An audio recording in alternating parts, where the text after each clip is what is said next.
We would like to acknowledge the traditional custodians of the land on which we record this podcast, the Wurundjeri Woi-wurrung people of the Kulin Nation. We pay our respects to their elders past and present and extend that respect to all Aboriginal and Torres Strait Islander peoples listening today. Trigger warning for this episode, we discuss adult themes, body image, diet culture, and it contains some coarse language, so please be aware if you have little ears around. Hello and welcome to Life Academy! I'm your host, Dina Amy Kaplan. And I'm your host, Alicia Bennett. On screen frenemies. Real life besties. What's up, bestie? How are you, darling? I'm really good. How are you? I'm really good too. Tell me things. I've had a really great week with Isla. I got to spend so much time with her this week. My parents were away on a little holiday and Zach's parents are still working. So I didn't have anyone to call to be like, hey, I'm just going to quickly pop in here. Can you watch Isla? I got to full Isla mode. Had full Isla mode and it was just so lovely because she stopped being like a little sass queen for a little bit. She's kind of got her manners back, which feels really nice. And that sounded wrong. She's got her manners back. She's just being nice to me again. Yeah, she's not being a little asshole. Not being a little asshole for a little bit. So it's just been so lovely. I'm waiting for the three-nager to kick in because now is that a she's thing? I've never heard of three-nager. Yeah, I've heard of terrible twos. Yeah. Three-nager. Apparently three is more hectic. Fuck me.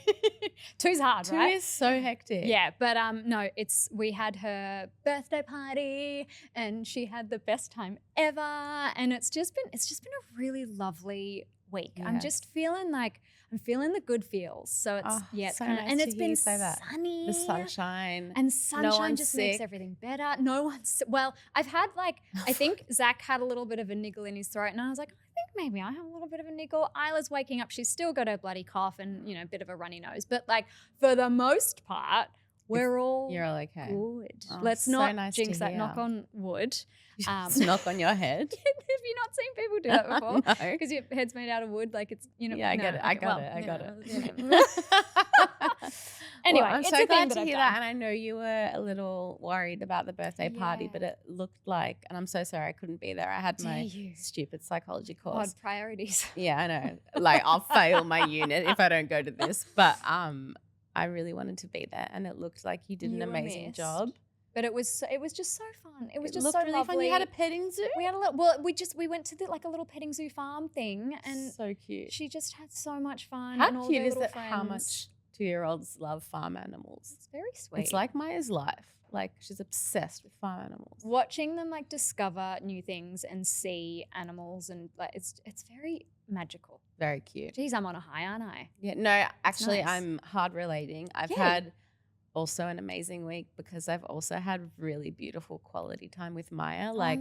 We've been going for walks in the sunshine, and then we go to the post office and they sell ice cream there. Oh, random. yeah. But the post office sells it. But it's kind of like a general store slash post office. Yeah. And we go in and Jenny works there. And we're like, hey, Jenny. And then Jen. Maya picks an ice cream and we sit in the sunshine. And just been having really beautiful quality time with her. Yeah. And it's the best. And I'm just, I've been on the gratitude train as well because I've come off the HRT. I was so worried about, going back into this depressive episode, and I keep waiting for it, and I'm like, I'm good. I'm okay. I feel like everything's going really well. Oh, babe. I'm so busy, but I like being busy, and I feel like my mental health is better when I'm busy. Yeah. I haven't got a minute to myself, when I'm not studying or editing or running workshops or doing a makeup job or whatever, I'm with Maya. So there's zero me time, which I think is quite good for me because I don't have time to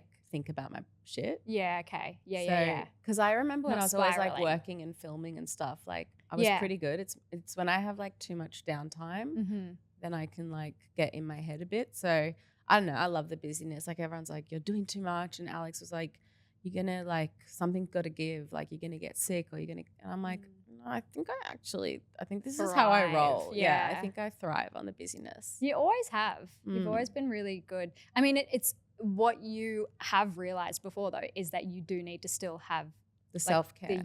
the you time. Yes. Doing your saunas and which I am doing. And I went to the gym, I think 3 or 4 times this week. Yeah, and girl. just been really proactive about everything. And yeah, exactly. Our saunas, guys, oh my God, it was the best. just thank you to my grandma who, you know, I said she left us some Yeah. money and we used it to buy this outdoor Sauna. barrel sauna. And it's like, stunning. I put Maya to sleep, I clean the house, I prep her daycare bag, I get everything organized, and then I get naked and I walk outside in the cold air, and then I get in my sauna and it's just like me time, and it's so good. And then my skin glows and life is good. Your skin is glowing. I said it before we were live that, your skin's you. popping off. Thank you. It's the saunas. Yeah, And it's I so double nice. up in there because I wear my Omnilux LED mask in Ooh, there. So I've got like nice. double red light. I really want to get one of those. They're Does it? so good. Is it actually a thing? Yeah, it's a thing. It's a thing. It's a thing. All right. Okay. I'll get I you on gotta- for your bet. Will I? They're like $600. I was going to say, I'm like, are you sure? But okay, I'll take it. No, I'm kidding. I'll try and get you a free one for your birthday. Speaking of presents, Yes. I really like giving you little surprises on air. I think it's going to become a Great. thing. Okay. So like, you know, I surprised you with your birthday cake. Which was super sweet. And I loved And that. I've got a present to surprise you Oh with my God. today. Oh my God. Are you ready? Yeah, I'm so ready. Okay. So this is for you. What is it? Stop. And this goes with that. Wait. Wait. This goes with that Oh my too. God, it's a whole bunch of things. What? Oh my, wow. And this is for you and Zach. What? So to share with our listeners, do you want to tell them what it is? Okay, sorry. The first thing I saw was LBDO, which is at libido. And then the next thing I read was massaging external vibrator. Mhm. So I got you. This is like elevated pleasure vibes. Wow. My friend Rachel Baker, she runs a company called Libido, LBDO, and it's all about like elevating pleasure and like basically having an aesthetic vibrator because That they're looks like the beautiful. most beautiful things ever. You can have it on your Right. mantelpiece, Stop. and then Just pop your vibrator on your man. I'm serious. When you see it, you'll be like, oh yeah, I could pop that. I on could my pop that mantel. on my But mantelpiece. she's made it not this like taboo, like she's made it like fashion or something. You know, Yeah. like it's stylish. And then this is like lube, but it's like read the ingredients. It's like aloe vera with this, stop. like organic, all this like amazing natural- Kakadu plum.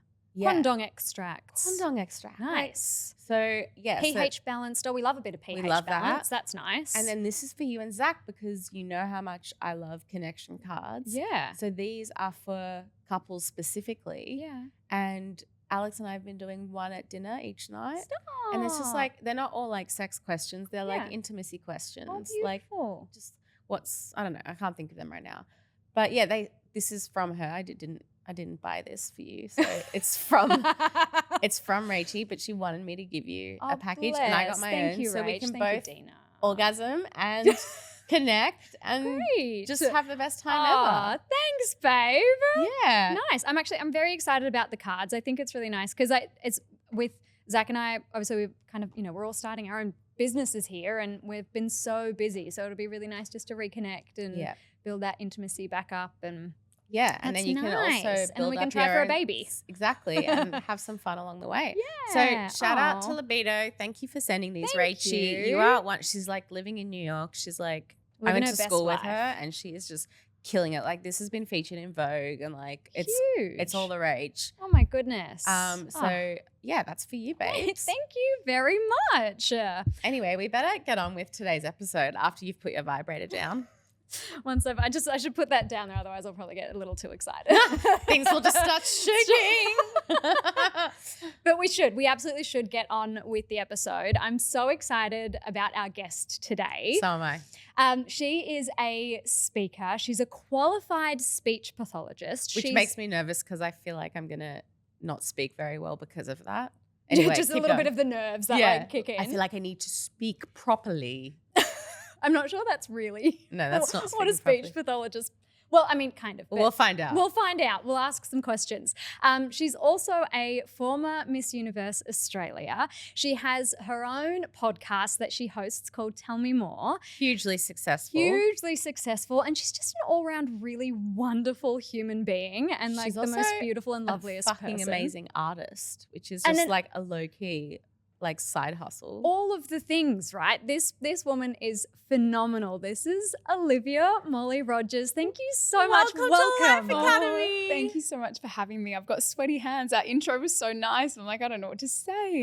Thank you. We are so excited to have you Oh, here. I'm so excited to be here. I've been following you on Instagram for a while, and I'm very. We've been following each other. Oh, have we? Yeah. Oh, thank you. I didn't know that. But you've been always like a bit of a style inspo queen to me. Like I followed you because I like loved your style, and I just think you're just the most gorgeous thing ever. And then we met you at this Spotify event, and Alicia and I, as soon as you walked away, we were like, we have to get her on the pod. Aw, And then so I was nice. like, Have to. I won't be able to focus because I can't stop looking at how beautiful she is. Oh God. And then we that's were so like, nice. We were like, how is she also so smart and nice, Nice. and Coming like from you guys. No, not you're, really. yeah, not that looks matter, but you are like, I've never seen anyone more my- beautiful. I was like, you, yeah, we I she couldn't walked stop away staring and we were at both you. like, how? Oh my who, God. Like, How does what- anyone look how like does that in anyone real look life? Like that? Oh, that's And then so like nice. be so incredibly Be so intelligent. Like authentic. the conversations that we were having at this yeah, we event. went, like, we went deep quickly. we went Yeah. deep very we were like, quickly. hi, how are you? And what's your deepest But I fears? guess when you get a room full of podcasters, it's like that's bound to It happen. kind of We all happens, talk yeah. for a living. It's just trauma dump on each Yeah. other. Yeah. But we're so grateful to have you here. You've got an incredible life and so much experience, and you've done so many cool things, and we just wanted to have a yap with you. I'd love to have a yap. And I also want to get you guys on my podcast because I walked away thinking the exact same thing. That it was so bless nice to meet you. you. You both have such good energy, and I love situations like that. I always come away with like girl crushes. It's the best. Yes, that's Yes, exactly you're what my girl it crush. is. You're my girl crush. That's what it is. Crush. You're my girl You- crush. Yeah, you've just put a word to exactly the feelings. I Not think to that like, we feel. not to keep going about it, but I'll keep going for a little bit. But like, do you know Cassie, the singer, like the R&B singer? Yeah, yeah. It's me. So I worked with her on a movie, and in real life, It's called she- Honey 3 and it's oh, amazing. yeah, Amazing. it's the worst movie you've ever seen. Not But so good. she, That could be my Friday night movie tonight. Do it. Trust me. You're welcome. Honestly, Okay. it is so good. But anyway, the point of my story is she is like in real life. I can't even explain how beautiful she is. It's like a doll. It's like not even real. And when I met you at the Spotify thing, I was like, oh my God, she's like Cassie. Actually, Like, you that know what? can't You be did real. say that. You did. I think you said that to me. You were God, like, you are she's so like, nice. Anyway, This is- it's not that, and looks Not aren't that looks- important. yes. So we just got to say that, but sometimes it's nice to hear But it. do you know? Thank Do you you. know what? I think it's the thing of like we're so stuck on the look side of it because you've also just you're so incredibly humble and lovely and intelligent. So I think you just as a person, like You're a the full inside package. to the Oh, out, God. like there's just sunshine bursting out of That you. is so nice. Girl crush. You saying I'm humble. I don't think I will be after this episode. This is just like so big, so Take good for it my all ego. in. Take it all in. Girlfriend. And Hugo is Oh. one lucky man. And I Oh, know thank that is you. the name of your boyfriend because I've been listening to your podcast. Well, I listened to your episode where you spoke about the fact that you had listened. So thank you for listening. Oh, such And a pleasure. you said you got emotional when he spoke about his Oh, dad. babe, I lost dads it. to die every Mm. time. I It's- lost it. And I felt like, guys, if you haven't listened to this episode, it's an incredible listen because his emotional you. intelligence is just unbelievable. Like what Yeah. he's been through. And I think that's what was so moving for me. I was like, he's been through so much, like losing his father at such a young age, but he's taken on this like legacy and like there was such grace in the way he spoke Yeah, about I think it. like he was so unsure about doing it because he's like, what? Why would people want to hear from me? I don't know, because he doesn't have a profile. I'm like, because for me, I wanted people to see just how good he is. And I think like a Yeah. lot of people online say to me, you know, he has such kind eyes. He seems so lovely. And I'm so happy for you because I had a lot of trauma in relationships prior. And I'm like, the fact that they can just see it, I'm like, wait till they hear from you. And yeah, he's I a want- keeper, that one. he is. And I want girls to listen to that and know that people like that do exist. Yeah, I do Totally. think Hugo's quite a rare gem. But from what you've said, Alex sounds similar. Alex, they sound like they're from the same unicorn planet. So they're out there. And I think Yeah. I've had lots of women message me who have listened saying, you've reminded me not to drop my standards and that I should be with someone who treats me really well, because I think so many of us just settle for less than that because of whatever's been modeled to us growing up, or you just get used to certain things and think, you know, it's nice Yeah. what other people have, but that's probably not for me. But it can be for you and it should be for Yeah. you. I think that it's really interesting because, and if you don't mind me talking about this, you were married and Yeah. you went through a divorce. So you've really had this like whole restart to your Yeah. life and met someone new. And I think that gives a lot of people hope to know that, you know, if they're with the wrong person or the relationship's not what they expected, that there is hope for them to actually find their soulmate and find their person. I can imagine it being very inspiring for a lot of people. Yeah, thank you. The reason I am open about it is because of that. Because I think when I was going through, I was in my marriage was not long. It was only 7 months, but the relationship was about 5 years. Oh, wow. And yeah, so we were together for a while, but all throughout that, I had a lot of doubts. I think if I had listened to someone on a podcast, maybe like this, talking about the fact that it's okay to leave, it doesn't matter what point you are at in your relationship. It doesn't matter if you're engaged. It doesn't matter if you have a house together. It doesn't matter if you have a dog together. Even if you have kids together, like that obviously makes it harder, but there is nothing that makes it completely final. You always have the option to leave. And I think if I had heard that, and I'd also heard that like those doubts are not normal, then I maybe would have left sooner. And if I can encourage, one woman to get out of something that's not serving her, then I'm happy with that. Yeah, I love There's a that. quote that I love, and I don't know who it's by. I think I saw it at the beginning of like a TV episode once. Don't do something because you're scared to do something else. So it's like, yeah, it's Totally. It's a really interesting one. And I wanted to ask you, why do you think it was to the point even after your wedding that you waited to leave? It is a good question, and I've been asked that a lot online, particularly when it happened, and people thought it was so strange, I think. But short marriages are actually very common, and I think it is because of a number of things. I think one of them, the lead up to a wedding, is very stressful. So I think if people are having anxieties or doubts about the relationship, I think they put it down to wedding stress. Yeah, and that's And then it's like the normal. dust settles after and you're like, oh no, that wasn't that. That was something, something's actually wrong here. I think the fact that I have a profile really impacted me, where I was just scared to leave.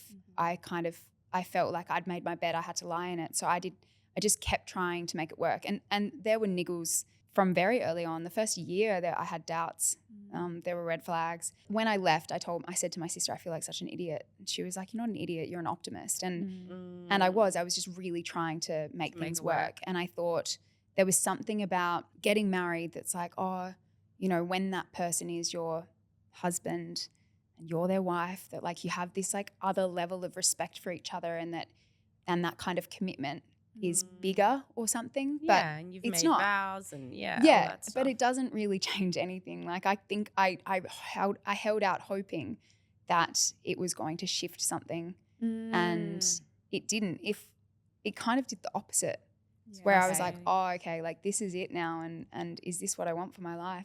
I think I was looking for a lot of signs, and there were quite a lot along the way during that 7 months where it made me realize that I wanted more, and I came to the realization that I deserved more.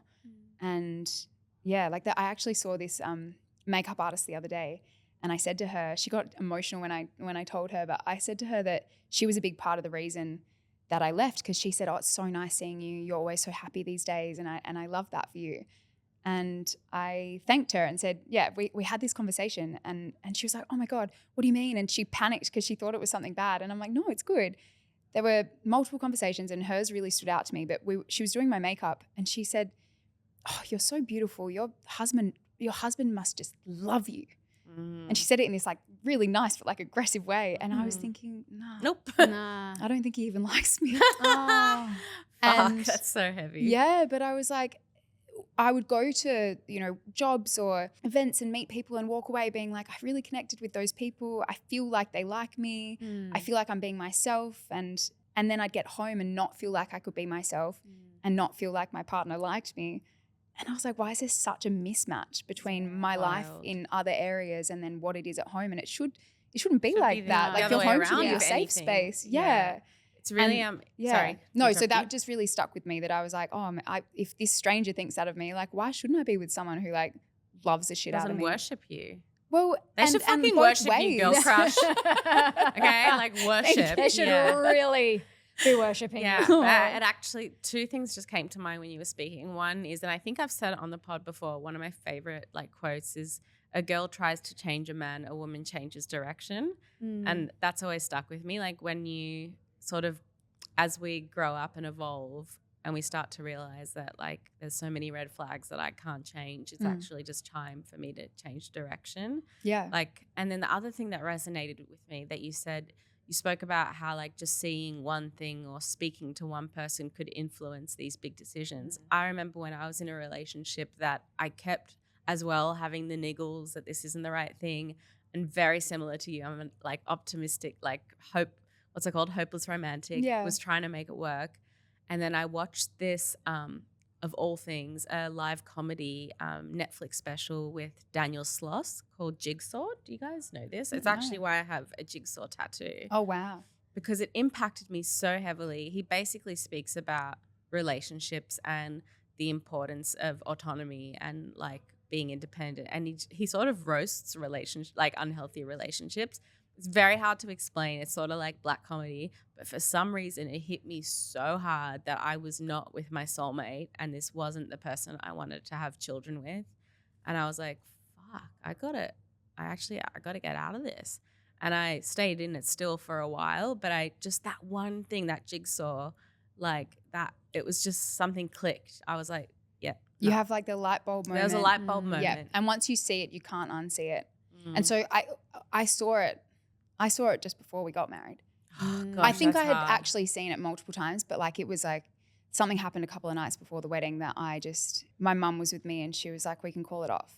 And Oh, bless your mum. Yeah. Oh, they always know mums, don't they? yeah, but I just really felt like I couldn't because I'm from Adelaide and all these people had flown interstate and yeah, I just felt like there was too much Riding on it. Yeah, and it wasn't just me and my life and what would happen with, you know, the headlines like runaway bride or whatever it would be, but also every person who had paid for flights and accommodation to be there for the wedding, like everybody was going to lose money.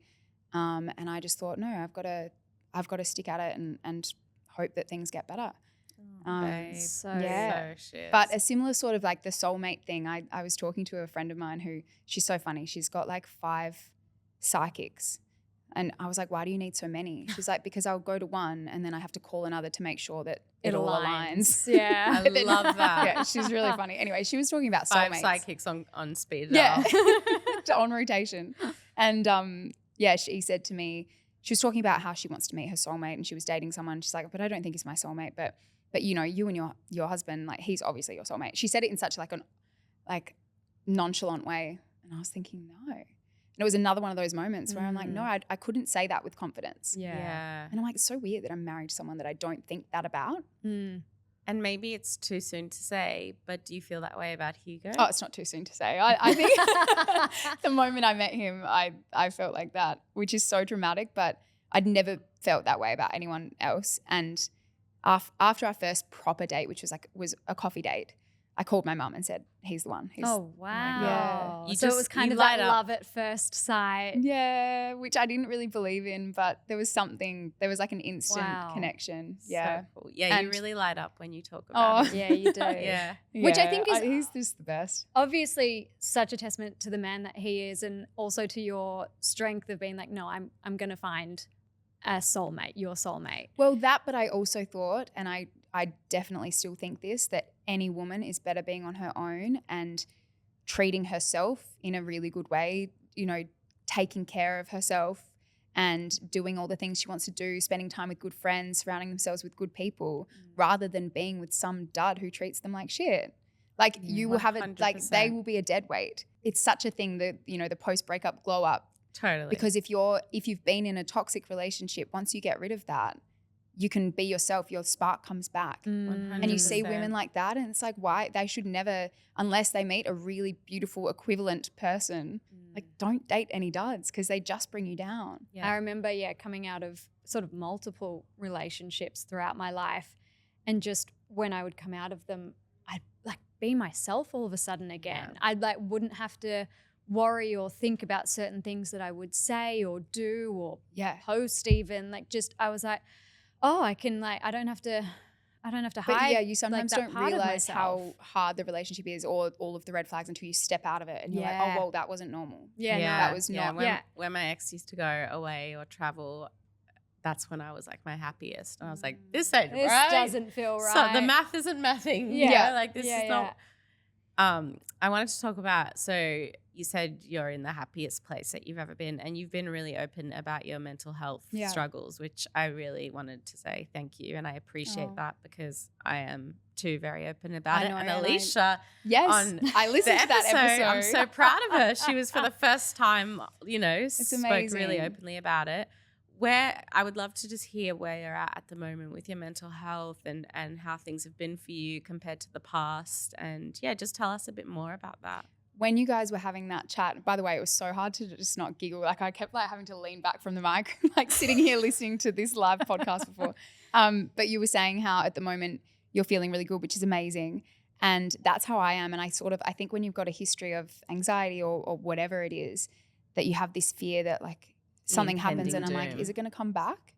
And then I just feel okay. And I'm like, oh, this is so weird. This is but it's happening more and more. It's so where unfamiliar. It's like, I just feel this like sense of calm and it's so nice. And things that used to really stress me out just aren't stressing me out. And I wait for it and then it doesn't come. And I'm like, okay, I guess I'm good. Nice. Yeah. Your nervous system is just in a really good place. Yeah. That's so and wonderful. It's just so, I think, really important to talk about that because it is possible. And I think I just thought, oh, my brain's a bit broken. I'm just wired this way and like that's how it's always going to be, but it doesn't have to be that way.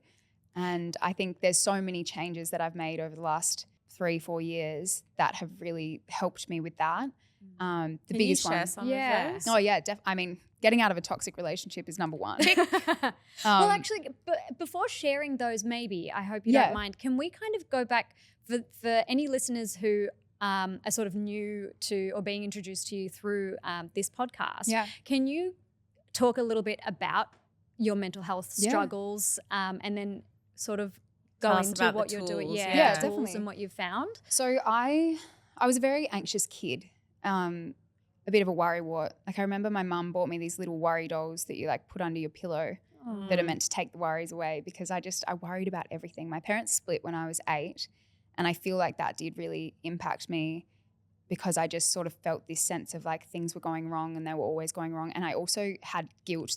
It was not my parents' fault, but I felt like I was somewhat responsible or like I had to make sure that they were okay. So if I went to my dad's, I worried about mum being by herself and vice versa. And which is a lot for an 8-year-old. And that sort of that never went away, I think, until like my early 20s. I was still feeling like that. And then that bled into all areas of my life. And I was a real people pleaser. I liked to do well at school. I was terrified of being in trouble. So I always studied really hard, which I think was kind of good. But then I felt like I always, like if I did well and I got praise for that, I felt like I had to maintain that. So I put so much pressure on myself. So I would say just constant anxiety. I think probably a bit of depression as well through my teens. And then I developed an eating disorder when I was 18, 19. And what age was Miss Universe? Where does that fit into the eating Miss disorder? Universe, I was 25. Okay, so this So is I before had the Miss eating Universe. Yeah, it was before Miss Universe. I actually had just started recovery. I was probably 6 months into recovery when I did Miss Universe. Wow. Which sounds really stupid. But no, it doesn't sound stupid. Well, it sounds like a challenge. It was a challenge, and I think in a way it helped me. But I was quite a chubby kid. I was very insecure. Like after my parents split, I definitely turned to food for comfort. And my siblings and I all put on a bunch of weight, and I wasn't particularly sporty. I was very self-conscious and early on started comparing myself to my peers and just I would look at, my sport uniform or something in comparison to theirs and be like, hold on, why is mine bigger? And kids make little comments, and I got bullied a bit for my size, and so I was so self-conscious. And then as I got a bit older, puberty, my body changed. I ended up doing rowing. I tried all different sports, but I was so uncoordinated, I couldn't do anything, but I was okay at rowing. And so my body changed during that and started getting some attention from boys. And then in year 12, I got scouted by a modelling agency. And I was so adamant that I needed to do well in year 12. So I was like flattered, but I said, I need to finish school first and focus on that. And I'll talk to you when that's done. And so I did that in my gap year, got some photos done, and my modelling agent said to me, you have so much potential. We love your face, but you just need to get your measurements down and then you'll be really successful. And I was like, okay, I fucking same old story. but I thought fair enough, because I didn't think my body was good enough either. So I definitely already had body image issues, but I didn't have an eating disorder. Mm-hmm. And I thought, I'll just see how it goes, and I'll get to the point she wants me to get to. Hopefully I'll get signed, and you know, I'm a smart girl, I'm not going to get sick, is what I thought. It's not as simple as that. And so I just saw it as a challenge, and I started cutting things out of my diet, over exercising, and the weight was dropping off. And at first people were saying, wow, you look amazing. Lots of my friends were saying, you know, can you share your tips? What are you doing? But then it got to a point where it's such a slippery slope. I lost so much weight that then people started saying, are you okay? Yes. Oh. And a lot of people were saying to my sister, is Olivia sick? And it was really upsetting for her. She's my older sister. She's very protective. I think at the time I felt like she was just judging me and being, you know, a mean sister, but she was actually really worried about me, and rightly so. And I was like, I'm fine. I'm just doing this for modeling. And I had 6 weeks to meet with this agent from Japan. And so in that 6 weeks, I lost so much weight, and I got below the size she wanted me to get to. Wow. And they kept saying to me, the agency, that I'd come in and they'd measure me. They're like, you look amazing. Whatever you're doing, you were keep it up. praised for it. And I was just cutting out more and more things. And it became a bit addictive. And then I didn't get signed to this agent in Japan. And I was like, well, so it was all for nothing. But then I got signed to an agency in Sydney. And that then meant I thought and assumed, and it definitely was the case, that I had to maintain that size. That impossible size. Yeah. So then, and by then at first I was controlling the diet, but then the diet was controlling me, and I was gone. Like, it was all I could think about was what I could eat, what I couldn't eat, when I was going to exercise, how I was going to fit it in, and how I was going to stay awake. I was so exhausted.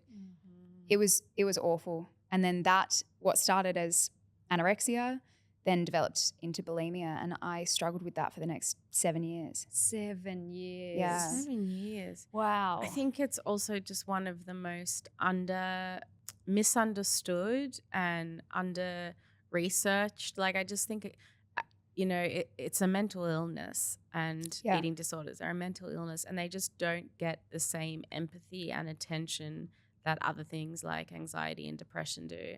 And I have spent my fair share of time in like rehabs and psychiatric hospitals, and very often I've been in there with people with eating disorders, and out of everyone in there, the heroin addicts, the meth addicts, the super depressed, the whatever, the people with the eating disorders, to me, were the ones suffering the most.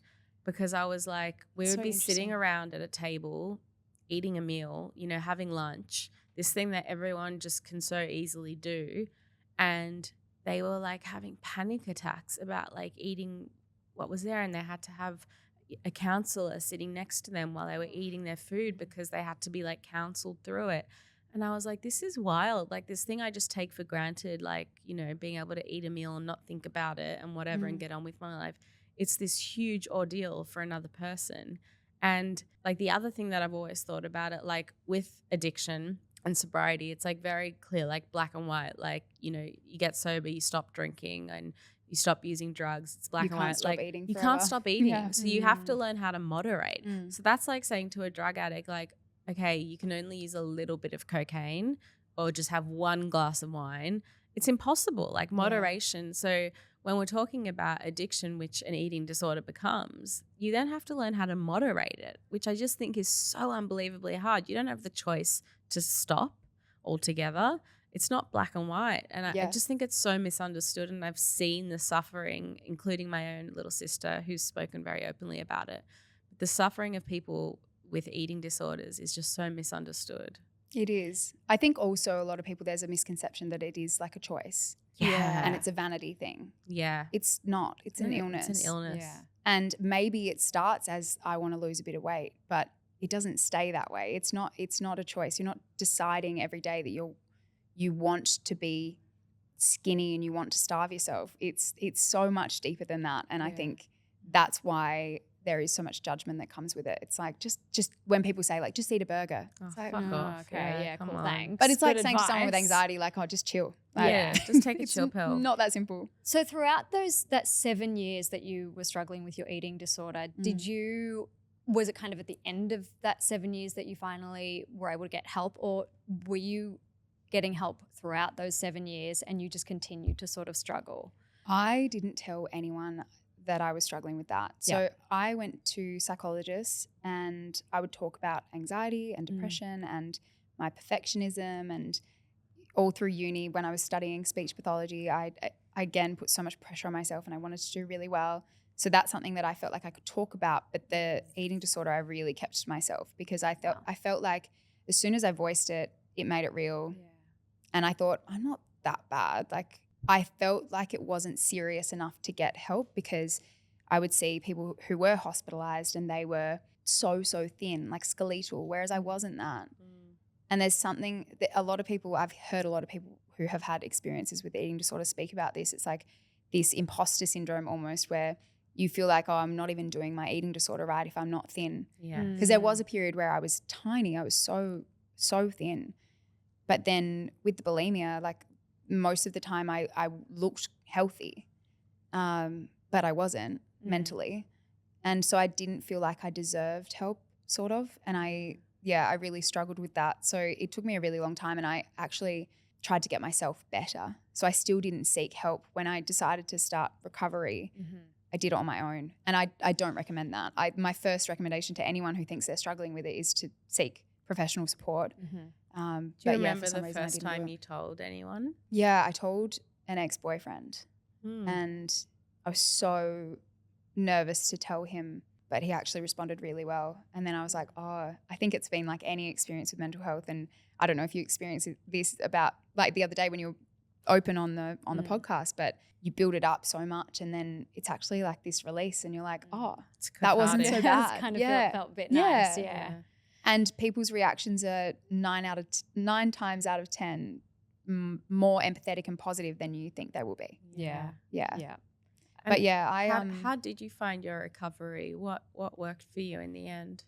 So I had a diary, and what happened was I was working as a speech pathologist.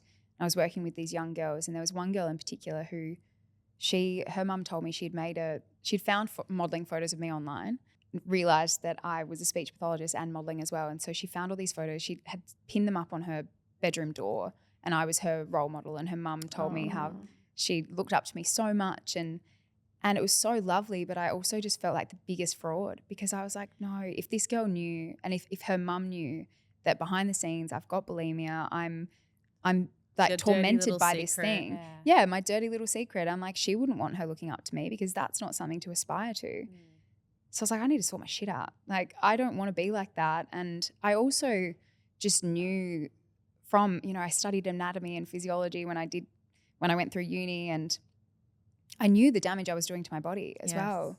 And I've always wanted to be a mum, and I knew I was impacting my fertility, and I just was like, fuck, I just can't do this forever. I don't want to do this forever. I don't want to live like this. It's not enjoyable to go to every meal with your friends, which is something that's meant to be fun, and not be able to be present because all you can think about is, am I eating more than my friends? Like, oh, maybe I can just push this to the side, people won't notice. And then, or you're starving yourself so much that it is so exhausting. And it just strips so much joy from your life. And all presence, all sense of presence. And with bulimia, what I found, if I was binging and purging, with the purge, there was an immediate sense of relief.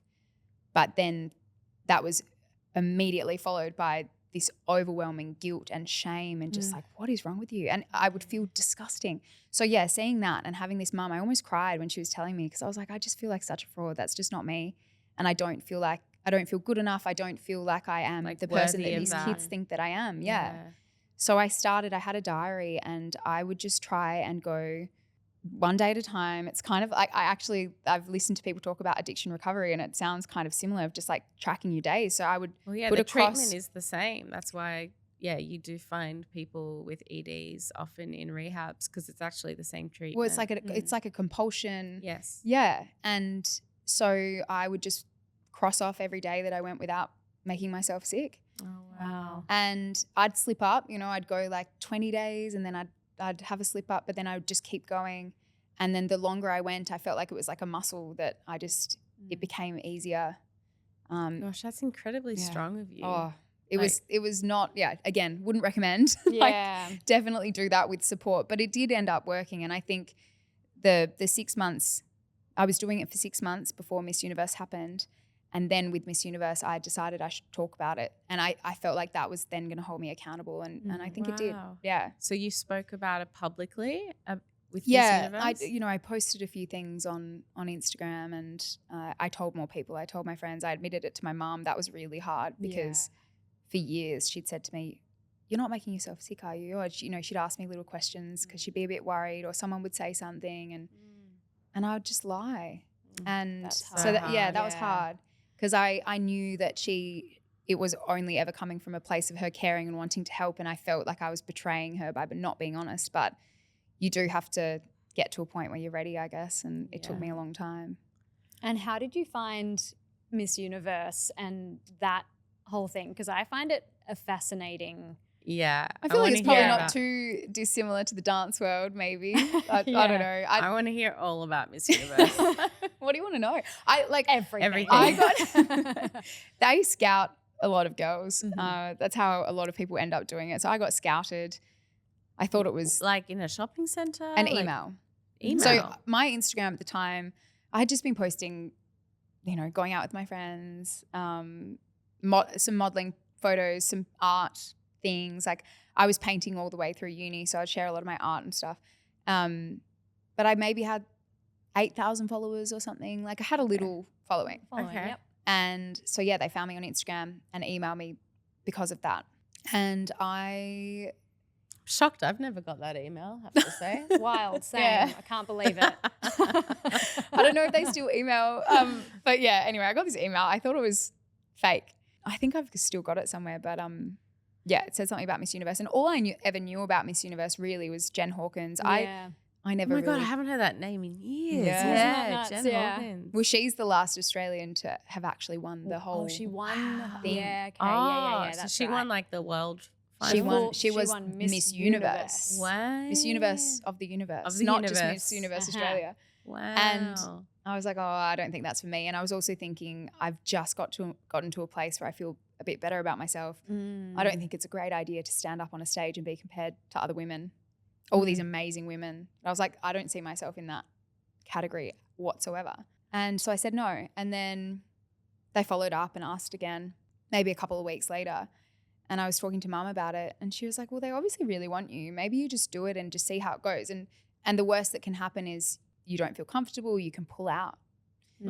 And I was like, all right. I said to them, if you tell me to change my body in any way, I'm not doing it.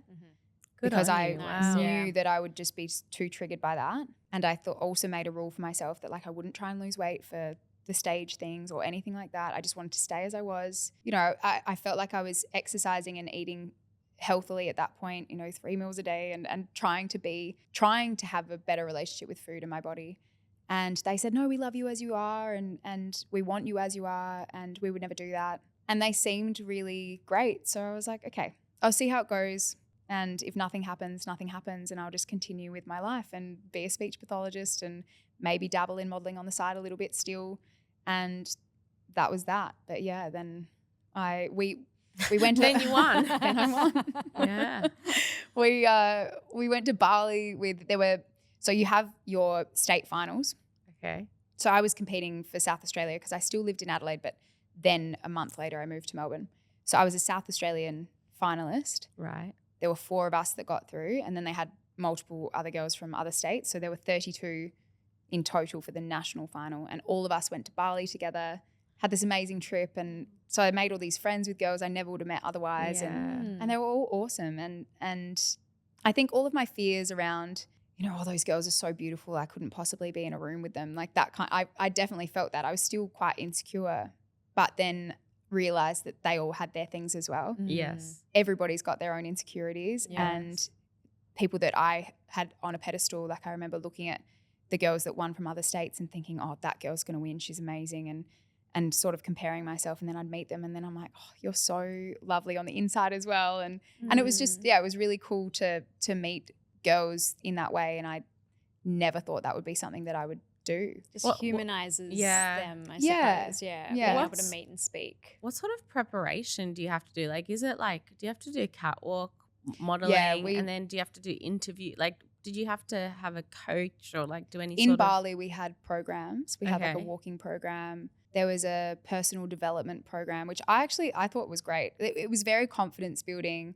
We had to make up an elevator pitch for ourselves. And that was something wow. I'd never done before. And so you get better at focusing on your strengths and not being afraid to say, this is who I am, this is what I do, and kind of be proud of it. I think as women, we're often not taught that. Yeah. It's like, don't get 100%. too big for your boots. So Yeah. don't Especially tell in people Australia. how. Yeah. That's where our tall poppy syndrome is. Massively. You can't So I think be it was successful. good in that way because like those are skills that translate into other jobs. So I thought if nothing else, this would be good for interviewing for other jobs and making me more confident in that way. And then the walking I hated. I was never good at that. The good thing was you could smile because I had tried runway when I was younger and I couldn't keep a straight face. And my mum would be in the Just got audience. such She's a like, Olivia. smiley, happy face. But yeah, the walking I was not good at. And we also had this choreographed dance for the final. How did I you go admire with you that? guys so much. I cannot dance. Like if I had a gun to my head and I had to perform, I couldn't do it. We got out. It was the most simple thing. It was to Chameleon, by Panau, that song. Yeah. Chameleon. Yeah. Yeah. So that song, every time I hear it, I think about it. We came out in matching one-piece bathing suits. And What color? Just I want the visual. mine was khaki. Okay. I still have a photo for sure. I my had a gosh. big full head of extensions, blonde hair. It looks so Blonde different. Blonde at that Yeah. point. Yeah. Came out wow. on the stage. We had to step left and step right, and everybody stepped left and I stepped right. I love it. So uncoordinated. But Bless you. we weren't being judged on the dancing, thankfully. And yeah, then you do have to do speaking, interviews. That's actually quite a big part of it. And I do wonder if potentially that's why I won, because in my interview you're in a room with, I think there were 11 people on the panel, and you sat there on this chair and they ask you all these questions, and they said to me, if you don't win, will you do this again? And I said, no, because I think if I don't win, it's not meant to be. And I wasn't hanging everything on it. I was just like, I'll see what happens. And then, then I won. And when they put the crown on my head, I was like, what the fuck? I actually said that. And they were like, don't say that. We're filming everything. But yeah, I was just completely shocked. And then my life kind of changed after that a little Yeah. bit. What happens after that? Did you go to the World Miss Universe? Yeah. Oh, and where was that? I was in Vegas. Oh my God. And what Yeah. kind of an experience was that? Well, that was something else. Because winning Miss Universe Australia, no one in Australia really cares, to be honest. Right. It's not, no one cares about Well, Miss pageants Universe. aren't really a thing in No, Australia. it's Pageants very are a big in thing America, Colombia, Thailand, Philippines. Mhm. So when I went overseas, I was like, whoa, this is a whole new world. And they probably these- took it so seriously. they did. And Yeah. some of those women had literally, since they were 3 years old, it had been their dream to be on the Miss Universe Wow. stage. So I just felt wanna like be such an Miss imposter. Universe. Yeah. We had to wear our sashes everywhere. Oh my God, hilarious. I had a roommate, Miss Ireland. We all had roommates. Yeah. She was really cool. But yeah, you're basically called by your country's name for the entire 2 weeks that you're there because Australia. yeah. So I was just Australia for 2 weeks. Like we talk about, I'd be like, "Where's Egypt?" Like we're hanging out and you Oh just my call each other by God. your country's name. But it was 2 Where's weeks of Egypt? rehearsals and you have to be ready at 7 a.m. Hair and makeup all done, in your heels, in your sash. Were you terrified?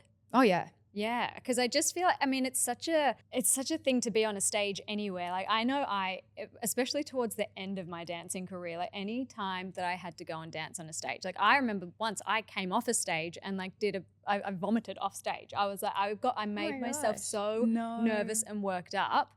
So like just going out onto a stage and being like, this is Miss Universe. I cannot imagine, because it's also broadcast. Yeah, like Steve Harvey was the host and Yeah. Fergie performed. Oh my It's a gosh. huge It's thing. a huge thing. And we went out in these awful sparkly sequin dresses. I really don't like sequins, and I think that's why I hated my outfit. Did you get to I pick hated your how outfits? they did my hair. Oh yeah, did you get to pick anything? Not really. So who picks the outfits? So I had my evening gown was custom made for me. It was beautiful, but it was hand beaded and it weighed 30 kilos. So I could hardly walk in it. And the lady who was choreographing the whole thing, she was like, "You're walking like your dress is really heavy." And I was like, "It is. It is. It feels like there's a dead body in here." Like it was outrageous. So Wow. I looked like I already didn't have the best walk. And then that on top of it, I looked like I was moving through mud. Like I was never going to win. It was not graceful gosh. whatsoever. But it was really fun. And I think like as terrified as I was that I was going to stack it on the stage, or one of the girls was like, I just don't want to be a meme. And I was like, shit, I didn't even think of that. And now it's all I can think about. Like, you don't want to be like a tripping meme or say something where, like everybody knows that clip of that girl that's like, and such as, and such as. Like you don't want to do that. So I was nervous about so many things, but I didn't really mind if I didn't win. So at least that was taken out of the equation. Yeah. Like I wanted to do well for Australia and for my family, like make people proud. But at the end of the day, when I didn't get called for I didn't make the top 16, I was kind of relieved. Yeah. I think I hadn't realized how nervous I was about potentially going further. Yeah. Because I think there's so much more pressure. Who won that year? Miss South Africa. Oh, thank you. Nice. Yeah, we love the South Africans. She was so beautiful. And she was awesome. She had recently been held at gunpoint in a carjacking, and then she started this program, this self-defense program for women, and so she was really passionate about that. Her. And she was really cool. Like full tingles. Yeah. Wowie. So and that was the amazing thing too. There were 92 girls from all over the world and all doing people I incredible never would have met things. before from all different countries, and they all have different passions and purposes, and it was really inspiring and really cool. And unfortunately for people, because they always want like the goss, it wasn't like Miss Congeniality. It was actually it was actually really just nice. a nice little time with some really beautiful people. There was some bitchy things going on, but nothing. You don't seem like someone who gets caught up in that anyway. Like you just seem well, I was just trying to be friends with everyone. Miss Bolivia, I was like, my mum's always called me Olivia from Bolivia. So I went up to her and I was like, Bolivia, I'm Olivia. And I tried to tell her the story. And she was just looking at me like blankly. Her friend's like, she doesn't speak English. And I was like, oh, okay. So then I'm like, Bolivia, Olivia. And she's like, oh.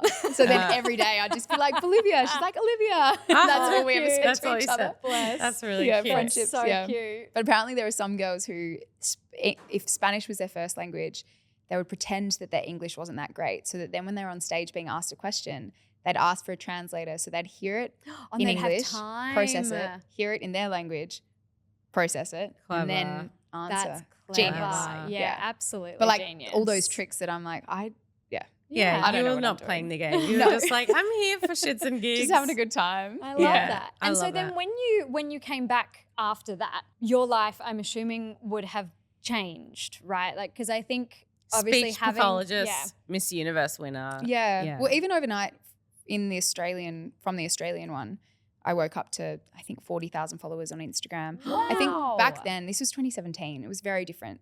Social media, I think it was easier to gain followers. Yeah. And there wasn't as many people, like there wasn't really many influencers there in weren't as 2017. many. It wasn't as a bigger thing for just people who weren't, I suppose, in a public eye to have followers. And I think now, even when people went on shows like The Bachelor or whatever, they'd grow an audience of 100,000 really quickly. I just don't think that happens so much anymore. And even girls who did Miss Universe after me, I think it's really changed. But at the time, it definitely felt like my life changed overnight. And suddenly, I got asked to go on The Project and Have You Been Paying Attention? You know that show? Yeah. I went on as a guest host with my crown, and I was bless. they're all comedians and so funny and sassy, and I was like, I You're look like your crown. such a dickhead in my pink dress and my crown and my sash. Cute. But yeah, it was really weird, and suddenly people cared about what I was doing, and yeah, it was weird. And I think being from Adelaide as well, which really is like small country town vibes. Yeah. Yes. Suddenly I was in the paper all the time, and Dad's always sending me photos of these articles, and cute. it was just it was strange. It was definitely not how I saw my life going. And now your life is in media, essentially in the public eye with your podcast. Would you say that's sort of your full-time gig at the moment? The podcast does take up a lot of time, but also a lot of my social media work, working with different brands. Work. Yeah. Doing more speaking gigs, and I really enjoy that. I love to talk, as I'm What sure do you realize. in your speaking gigs, what sort of things do you talk about?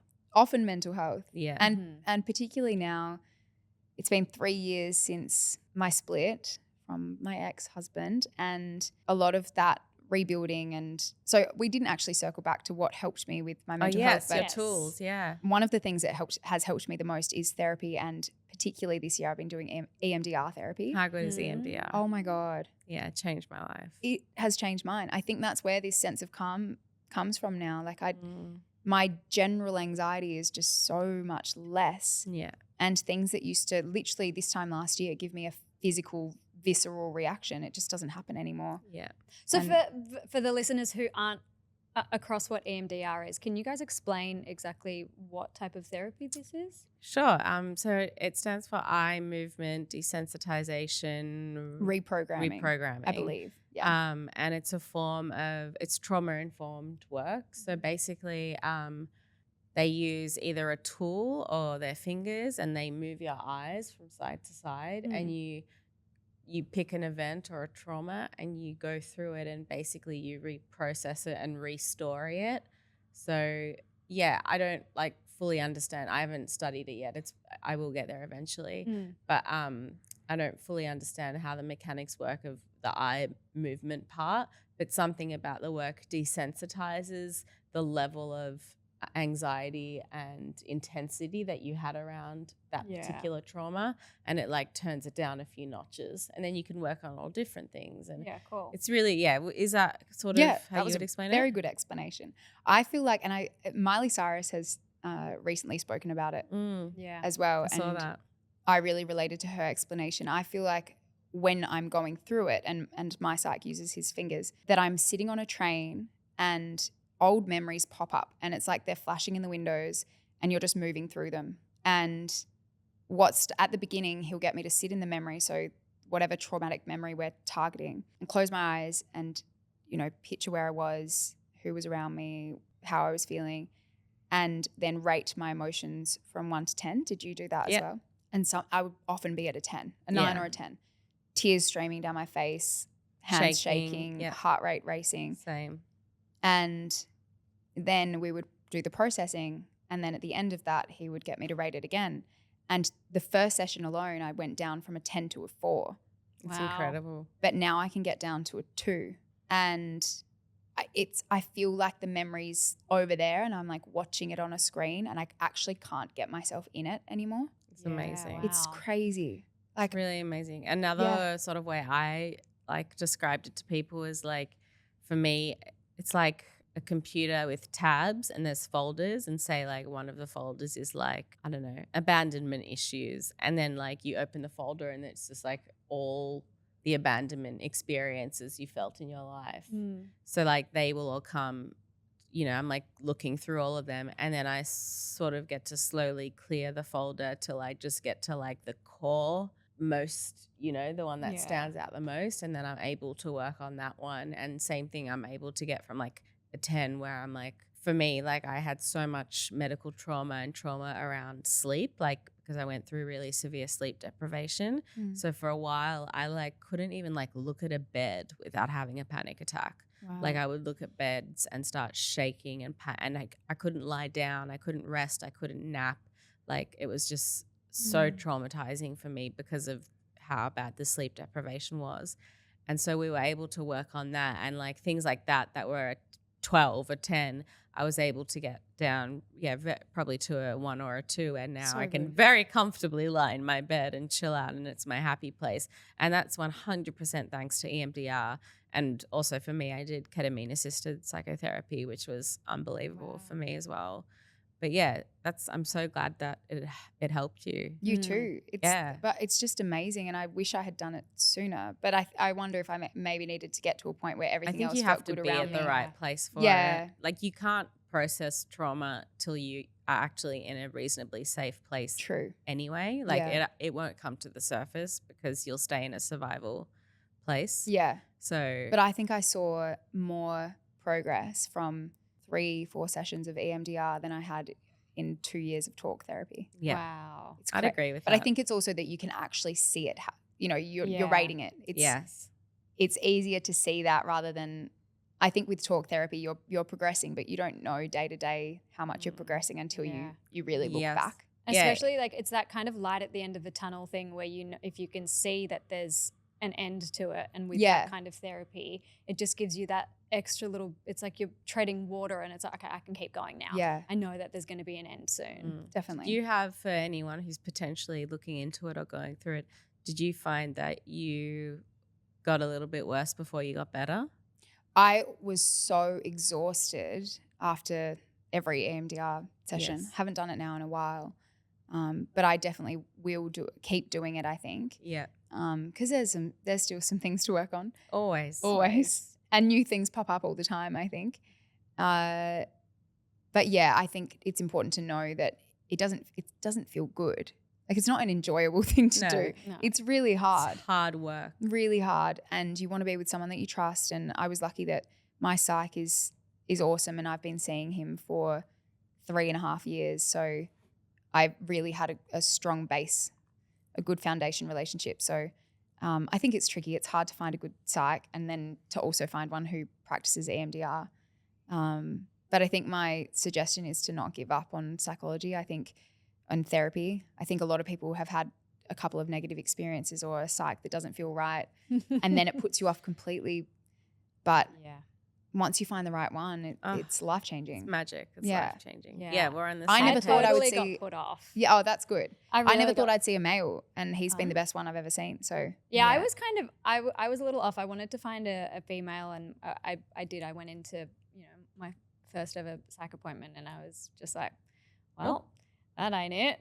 She was like, oh, you're really self-aware, because any kind of tools that she was gonna give to me, I was like, yeah, well, I kind of worked on that, and I was, and I kind of gave her a list of the things that I'd thought about and worked through and tried to be working on by myself. And she was like, oh, yeah, I mean, I don't envy your position. I was like, For fuck's sake. So you'd Okay. already answered everything she was going to say, and then pretty much, Yeah. yeah. And then I walked out of there, I was like, she pretty much just told me that I've got a bit of PTSD, and and I was like, Just a well, sprinkle. so is there do I fix that? Like, what it sucked basically. I walked out and I was like, I'm never doing that again. Yeah. Hence my, as we have discovered, that I don't really talk about my feelings super duper openly.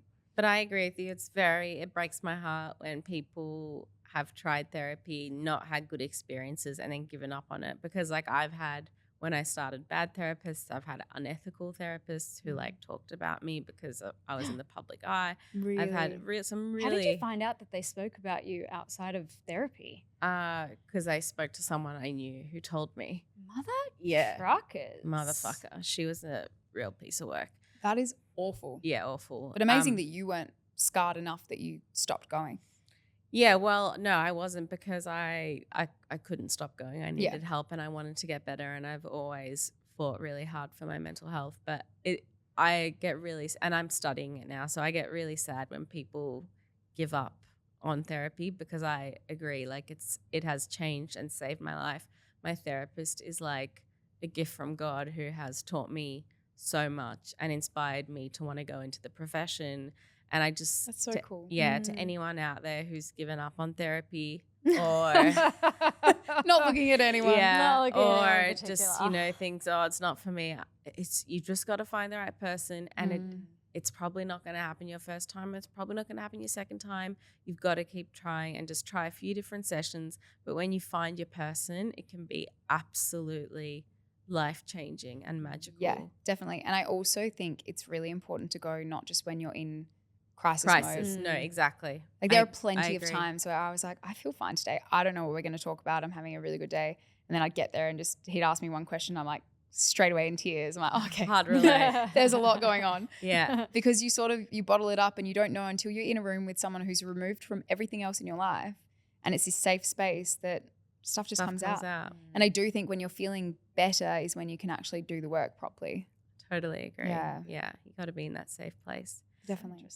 I'd love to, this is just a personal, because I was obsessed with your artwork. Oh, I that's really so loved nice. your painting. Thank you. Yeah, and I remember during COVID, I think specifically watching your Instagram and being like, God, and I wanted to buy some. I just thought your art was so beautiful. Can you tell me a little bit more about it? And do you still paint? And I would like to. I just think that the podcast takes up a lot of my creative brain, and I also have and I've been speaking about this for a year or so now, I tried to set myself this goal recently where I just draw a little bit a day for 30 days to get myself back into it. Because part of my perfectionism issue is that I think if I paint something and it's not worthy of being sold or being shown to people, then what's the point? Which is so silly. Like it removes all the joy. I find it so therapeutic when I'm actually doing it. But I don't know. I think I don't have a proper space where it's set up at the moment. About 6 months ago, I said to Hugo, okay, if I just take all my art stuff out of, it was shoved in a corner in my bedroom. I was like, if I take it out, put it in the living room and I'm looking at it every day, then maybe it'll make me do it. And it didn't. It just sat there and made the room messy. And so I don't know. I'm in this rut at the moment, but I do love painting. I always loved painting growing up. All through uni, it was a way that I made money, was selling commissions and you're really good at it. Oh, like you're your work very is kind. No, Thank really. you. I was like, I wanted a piece. Like if I had at the time a home, I would have got Well, one. maybe I should paint you something and that will get me Yeah, back I'll into Yeah, it. if commission anything you else is to- going to get you painting again, it's going to Yeah. be Dina just. I'll commission you to do a piece. Well, I'm moving into a new place soon and I will have more space. So exciting.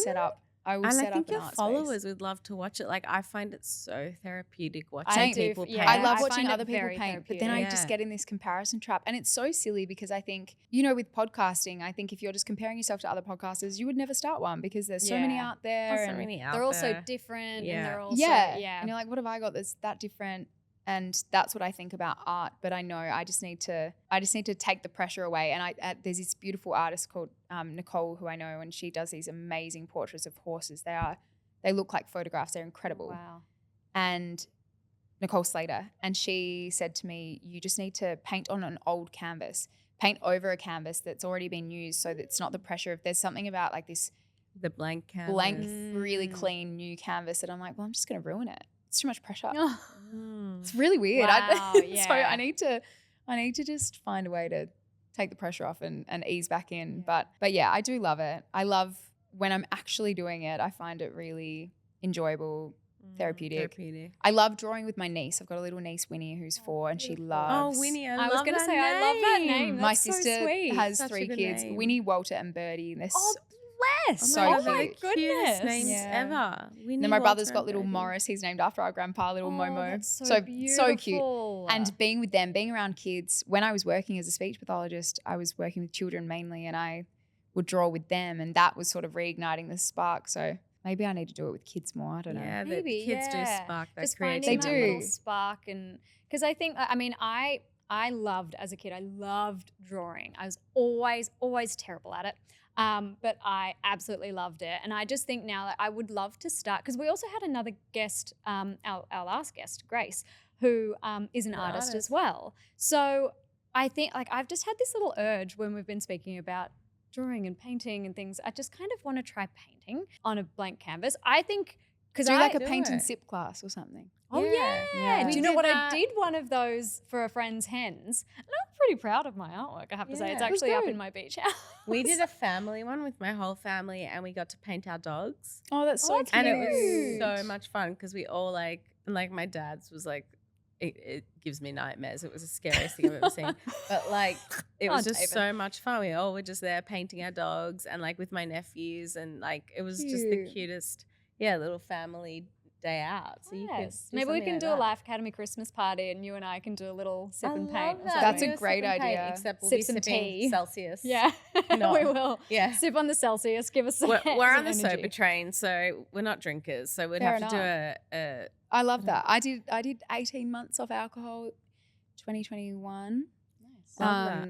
And yeah, I respect that. I love that. Tell me a bit more about your running, because Yeah. girl, when I'm following you, I'm like, she's just running marathons. Like, what is How going was on? the marathon? That it was amazing and awful. How Um, how long did you do? So I did the full marathon in South Girl. Africa in June. Yeah, so 42.2 kilometers. 42. Yeah, but it was hell. It was Oh no, In that's, South Africa. No, that's crazy. You're crazy. it was through a game park with lions and rhinos and elephants and Firstly, God. amazing. Wow. Cool. Yeah, very Didn't cool. you want to stop running and just look at the Oh, yeah. animals? Well, I thought if I stopped at some points that I could die. Every 5 kilometers or so, they had a guy with a rifle just in case. They were watching where the lions were and the leopards. Leopards, cheetahs? I don't know. Oh my God. The really daunting ones. But there were rhinos and elephants on the track before we started the run. So they had to postpone 40 minutes to wait for them to get off the track because they will also kill you. Was that at the Kruger? It was in Entebbe, which is like Kruger but a bit smaller. Okay. But yeah, I went with a crew from Australia. We ran for brain cancer research. We raised $1.2 million.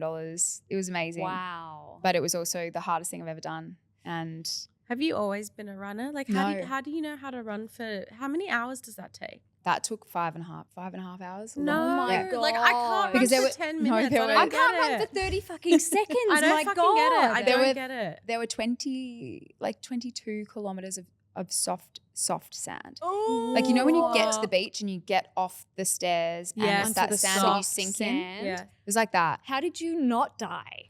My head went to some dark places. Yeah. I had a voice note from Hugo that I played Bless. about 6 times. Bless. One from my cousin who has brain cancer, which I Oh. also played. And then my producer, I didn't know, but he put a little snippet in my podcast the week before I went away asking people to send in voice notes to wish me luck. And he put together this Stop. 10-minute thing Stop. that I downloaded before, and he said, listen on your run. And it made me bawl my eyes out, but it was also amazing. So I listened to all of Help you- those when that I was would like 100% halfway help you through keep and going. really hurting. But that kept me going. But yeah, Wow. it was really brutal. And I injured my hip because of it. So then I couldn't run for 8 weeks, and it's been this I've whole seen thing. You've been posting Yeah. about that. So now So you've I've been been able to in run. Doing my recovery. Yeah. So the recent Melbourne Marathon, did you do That the 10K. 40K? No, I just did Okay. 10. And 10 is the longest I've run since I did the marathon Okay. in June. So yeah, it's been a At slow what point process. during that marathon did you tear your hip? I don't know. I had, my hip was hurting before. And then, yeah, we had 20 kilometers of soft sand. I think it was probably That's the soft sand that did it. insane. And then at the 32 kilometer mark, we went up a hill like this. what? And we were with ex-AFL players who were battling. Like Isaac Smith ran it, and he looked like he was going to die. He'd been the first 20 Ks he did so quickly. And then there was one point where he really hit a wall, and it took him an hour to do 1 kilometer Whoa. because he was so cooked. Yeah. So it was the hardest thing I have ever done, and hopefully will ever do. I don't know. Maybe childbirth could be No, harder that than sounds way harder than Do you reckon? childbirth. Yeah. Maybe it depends on who you ask. Well, Alicia had an unmedicated natural birth, so I that don't was know. probably Does it sound similar? It sounds, yeah, you're in another world and there's some dark places that you can go to. And it can last for it can last. how long did yours last? Well, actually, for births, I had probably a faster birth than some.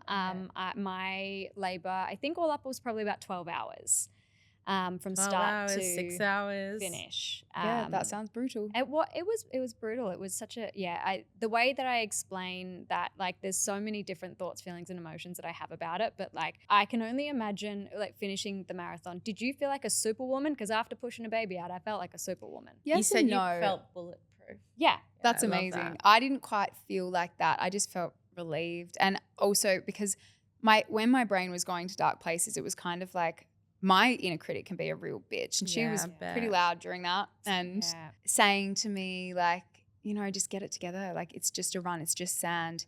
Your cousin has brain cancer. Like, you know, like, but that's not helpful. No. But that's kind of what I was thinking where, Mhm. so finally when I got to the end, I was like, thank God I finished that because Your brain was being mean to you. yeah. And then Well, even yeah, at she's a the bit of a finish bully. line, I'm surprised and I'm sad for you. I'm No, sorry I felt relieved and really happy, and to see Yeah. everyone's faces was Did you feel amazing. And proud I of FaceTimed. yourself? Yeah, were you proud of yourself? I was proud of myself. I was proud of Good. myself.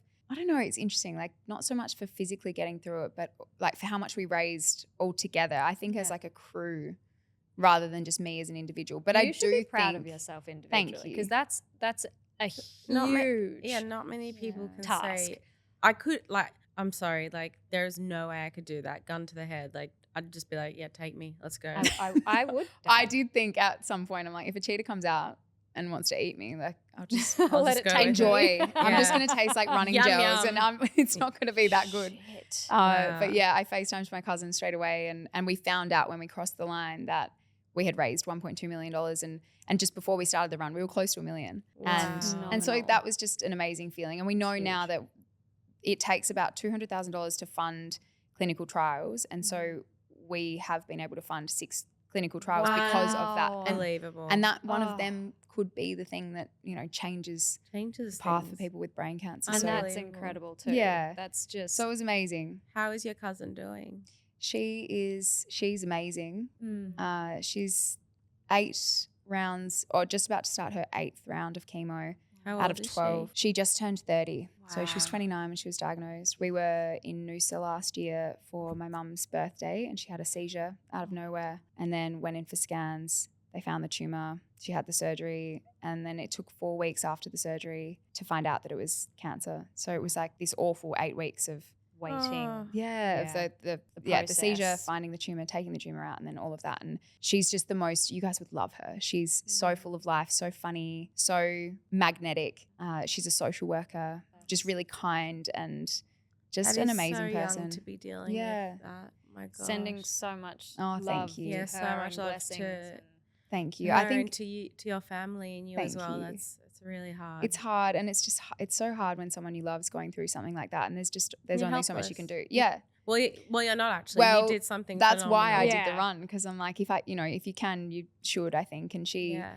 she would for other people too. Oh, you're so Sorry. cute. Oh, I know no, I I can't just, look at you because I'll get emotional, but it's you know, when you speak about yeah. how much of a wonderful person she is, and I can only imagine, you know, having a family member going through that would Yeah. just, Stop yeah, it now I'm it's crying.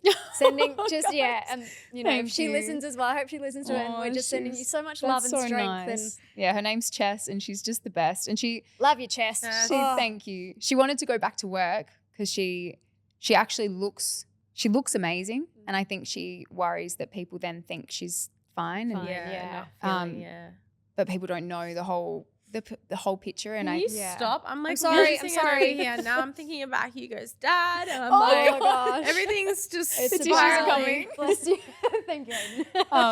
But yeah, she started Oh. volunteering just a couple of Thank weeks ago, so that she can have a bit more structure and Yeah. purpose, and she's been loving that. And I just think the people that she's helping through that, they would just love her. She's just the best. So Just a phenomenal person. yeah, I just So hope nice. that And same to Yeah. you, such a phenomenal person, Oh, going and thank raising yeah. such an incredible amount to be able to Thank have you. 6 clinical trials. That's incredible. incredible. It's Thanks, amazing. guys. I could honestly sit here and talk to you all day. Forever. Like Same. you're so authentic and Oh, you're thank so you. grounded. That's so nice. And yeah, I wish we had all day to do this, but Me too. sadly we don't. We don't have all day. But hopefully, maybe we can do a part 2 or something. Yeah, I feel like because- Yeah. well, I feel like we need a part 2. There's still a lot. There's- I would love to talk about your speech therapy, speech Speech pathology. pathology. And I would love to speak about, because you're also an author, I'd love to speak about your book. my God, There's your so book, of much that I want to course. I speak don't like my about. book, but we You could don't talk like about your that. book? No, I don't like my book. Oh my God, your inner critic is wild. Your You inner- need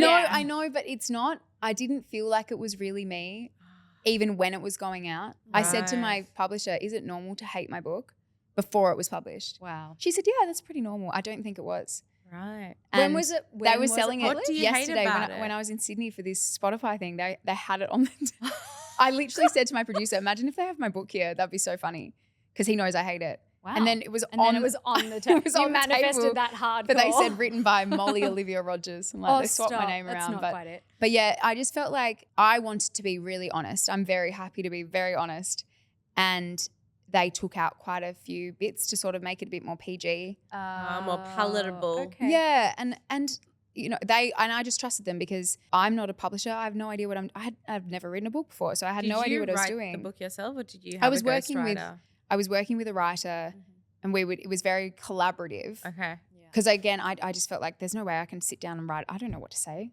And that was really helpful. But yeah, I think if I had my time again, I would have probably pushed back more on the things that they took out and sort of listened to my gut. I think if I had my time again on anything in my life, that's what I would do, is listen to my you gut. can always yeah. write another book. I could, but I think I don't know. You're But done yeah, with I that. said I was still with my ex-husband at the time, and I said some really lovely things about him that there's more. There's another story to be told. There's a lot to be I saw told. the funniest Instagram video last night where it's like, how amazing is concealer? And this girl or guy starts like using concealer, and then they start concealing things like in a book, like just like whiting out. So I'm like, you just need to get your concealer and white out all those parts. Or just do like addition 2 and it will be everything the real story as I want to write it. Yeah. So yeah, maybe one day. But yeah. Quickly before we finish up, can you just tell us more about Tell Me More? Because I just want to know. I mean, it looks like you're totally in your purpose, doing your thing. Oh, thank you. Are you loving the podcast world? I love it. Yeah.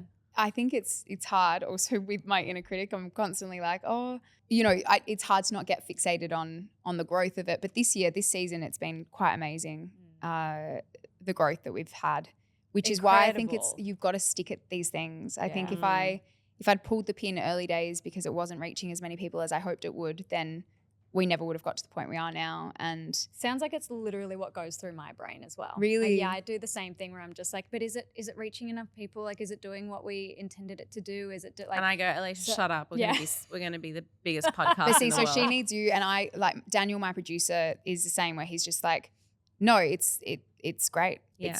He just backs it in so much that without him it wouldn't exist because I would have pulled the pin. And also, if I had to edit my own episodes, they'd be 2 minutes long. Oh my God, that's so I'd cut out funny. everything I say. That's so funny. Yeah. I find it really hard to listen back to myself. But I did find, having gone from doing speech pathology, which I found so challenging, but I loved, it was so rewarding, and I could actually see the difference I was making in people's lives, to then solely working on Instagram and attending lots of beautiful events and doing all these things that are not really real life.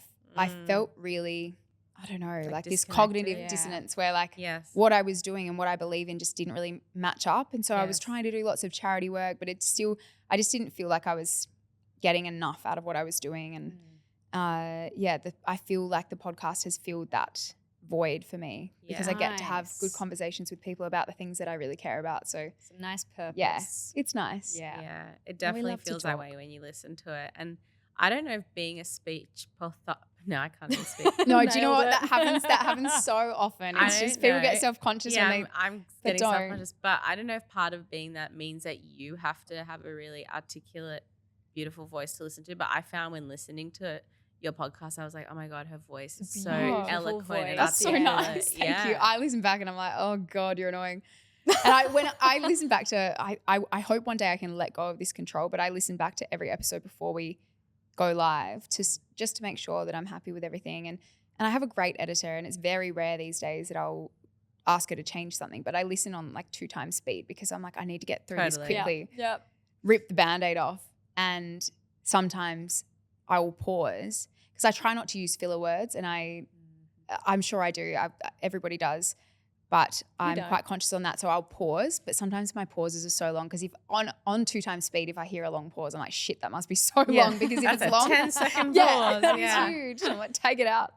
But yeah, I think all of us, everyone else that I've spoken to in podcasting as well, has said that they can't listen back to themselves, or you always find something to critique yourself about, and you always think I could be doing better. But I also think if we waited to have the perfect skills to be a podcast host, then no one would ever start. And it's also just not what it's about. Like, it's about so much more than that. And like for me, often like I edit the episodes, and often I'm like, God, I don't look very good, or like I'm slouching, or I sounded stupid or whatever. But then I'm like, but that's not what this is about. Like, it's about connection. It's about our listeners feeling connected. Yeah. It's about us building a community. Like, it's so much deeper than just this. Like if we wanted our lives to be about Instagram and going to events, we wouldn't have started a podcast where we want to connect with people, which I feel like is the exact same. Are you guys doing the entire episodes as video format as well? Yes. Yeah. We are. Yeah. That's what we were talking about with Spotify on Wednesday, and it's crazy. You're doing that, aren't you? Yeah, and we have been from the beginning. But could you guess how many podcasts there are on Spotify? Oh gosh, a bazillion. 1 million. I don't know. 7 million. And out of that, only 330,000 are doing video. Oh wow. Yeah, so you guys are in the top 5%. We are in the top 5%. Oh yeah, that special. Wait, I feel so special that our podcast was charting when there is 7 million. I know. I had a little bit of a like. But flutter as in you my heart should, it's just then. amazing. It's like there are 7 million podcasts. I would love to know, and Hugo and I were talking about it, like we'd love to know how many of those are actually active podcasts. Because once you start one, if you were to stop tomorrow, it would still exist on there as a podcast. But I wonder how many are actually actively dropping episodes still. Yeah. Interesting. But yeah, even still, it's so much content. million. So to be able to cut through is amazing. And you guys have done that so quickly. And as have you, As a mean girl crush. mind you, like you've been Yeah. the major like top of the charts for so long as well, and there's no question I don't know, as we to dip in and why. out, but thank you. It's just it's a phenomenal podcast. Thank so you. I please think listen. it's important not to focus on, you can get caught up in the charts. It's like anything. I think it's, the algorithm or Instagram, and if a post doesn't get as much engagement as you thought it might, then you can't help but think maybe it's shit. And you think that about the podcast or whatever you're putting out into the world. But I think it's the messages that you get from people, or if people come up to you in the street and tell you that they connected because of something you said, that's the stuff that actually matters. Yeah. And I think it's always important to think about that. Like I screenshot every nice message that I get and I put them into a folder. Nice. And so if I'm ever having this moment with my inner critic where it's like, just stop podcasting or like whatever it is, then I refer back and I'm like, no, this is like, these are the people that I'm doing it for. So I love that. That's so beautiful. good. Yeah, we do get a lot of really beautiful messages. And I think, that is definitely the it helps a inspiration to lot. keep going. Yeah, 100%. All right, kids, we got to wrap it up Yeah, here. we're but getting to the before we end. go, we love to ask our guests at Life Academy. I mean, you've given us so many life lessons. Oh God, So really? thank Thanks. you. No but worries. we do like to ask for a recommendation or some homework. So you can Homework. pick. Which we call dream work because it sounds a little less shit. Yeah. Okay. Can I give a couple of things? You Yeah. can do whatever you want, babes. One is reading. I went through a long period of not reading fiction. And it was my psychologist before the one I'm working with now. And she was asking me, what are you reading at the moment? And I was reading 5 different self-help books. Yeah. I She used was to like- be like that. Yeah. And she said to me, Olivia, you're not so broken that all you can read is self-help books. I was like, oh, okay. Like she said, you should just read for fun. Read as if you're, I love that. like you're watching a TV show that you love. And so since then I will read, I often have multiple books on the go, but I'll have like one self-helpy kind of book. And often if I have someone coming on my podcast who's written a book, I want to read their book, and they're often biographies. But then fiction. And I have been demolishing so much fiction this How year. good is it when you get stuck into a Oh my good God. fiction book? If you like a thriller whodunit kind of vibe, Okay. Lisa Jewell, I'm obsessed. Lisa Jewell, Frida McFadden. I think I've read 20 books this year. Oh, that's Go fantastic. girl. I've read one in Bali, but it was the best. But it Well, was just actually, I heard you talking about that. It's just You're so a bit of fun to- smart. it's Yeah, yeah, you're smart. very But smart. it just felt so good to read a Yeah. fiction because It's so as new nice. mums, we just like Yeah, reading I've is like been reading. We're going on a bear hunt. The Hungry Yeah, of Caterpillar. course. Old MacDonald had a farm. And I Yeah, know some really time great is such a books. huge factor, but getting a Kindle, first of all, I think is a Yeah. game changer because you don't have to have the light on. It's not going to bug your partner. And you can also, at the bottom of a Kindle, it tells you the percentage and the time left in the book. Oh, I love that. So you could just read until it says, 5 minutes less than what it was before. Like Just a literally little just bit. 5 minutes a night. And I just think there's something Getting me a so Kindle. there's this really special escapism about reading, I think, that you don't get from watching TV or scrolling on your phone. I totally agree. It makes your imagination work. You're picturing the characters and the people and the places. And yeah, I've just really loved getting back into that. I love Nice. that's such good dream work. Yeah, I love it. That's very good. Okay, good. Thank Nice. you. And And your so that other? would be one. And then the other is journaling. And I think similarly, not putting too much pressure on yourself for it to be this essay every time you journal. I love journaling, and I'm so glad that I was doing it 3 years ago, because to be able to reflect back on where I was at during that time, I was in such a bad place mentally, to where I'm at now and how different my life is. It's so Saw you nice to have posting that. about that recently, which was Yeah, really it was special. crazy. Yeah, I found this old journal, and some of the things I didn't share, but maybe if we do part 2, I can bring it in. But Yeah. to be able to reflect on that is amazing. But I just think taking the pressure off and just dot pointing some things. Love it. On my podcast, I do oranges and lemons, so you're positive and you're negative of the day. And even if you just do that every love day, that. it's so simple, takes hardly any time, and I think it really helps to show where you're at in your life and and helps you to reflect. Because I think sometimes, like we were saying before, you don't notice every day how much progress you're making until you really look back.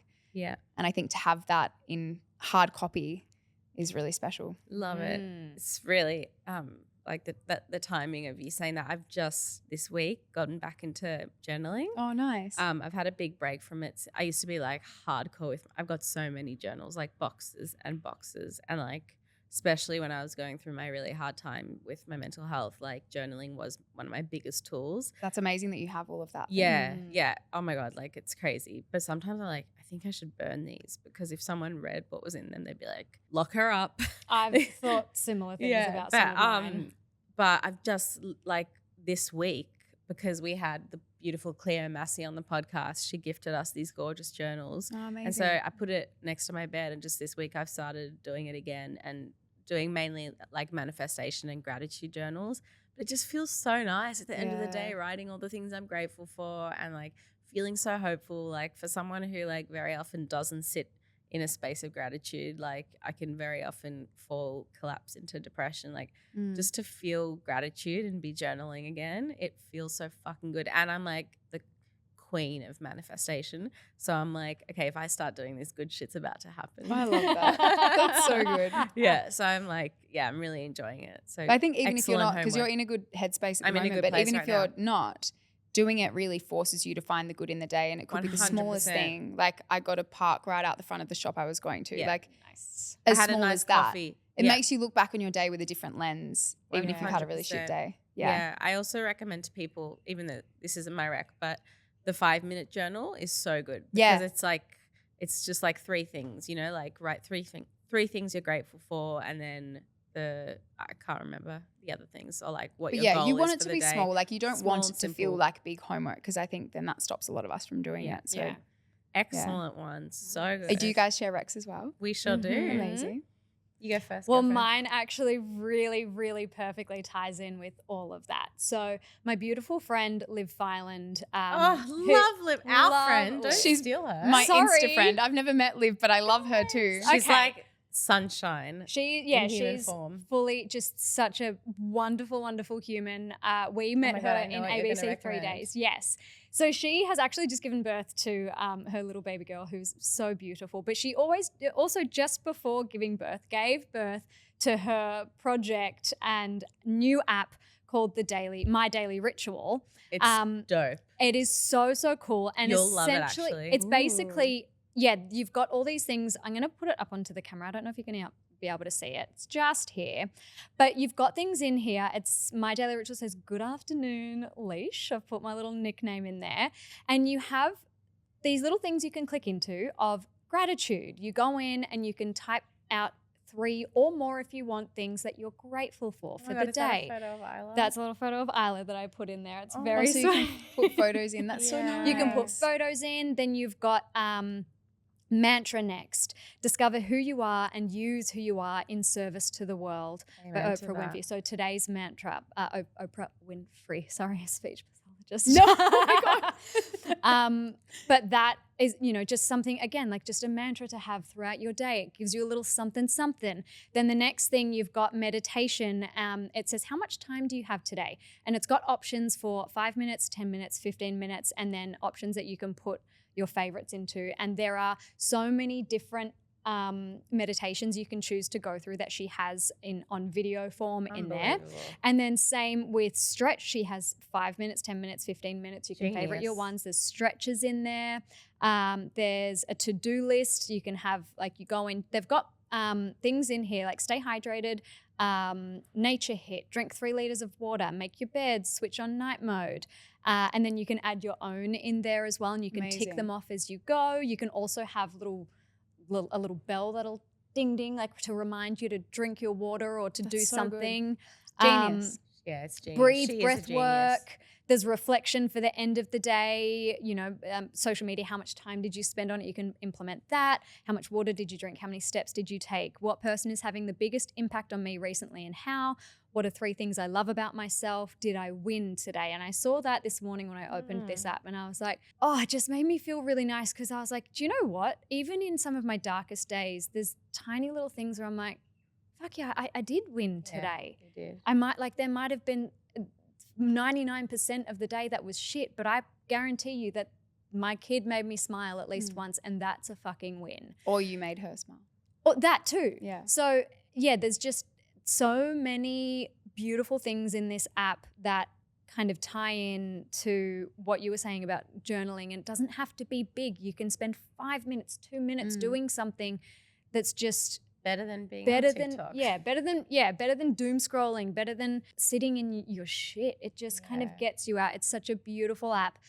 She's a genius, and she's put it together so like it's curated Yeah. perfectly.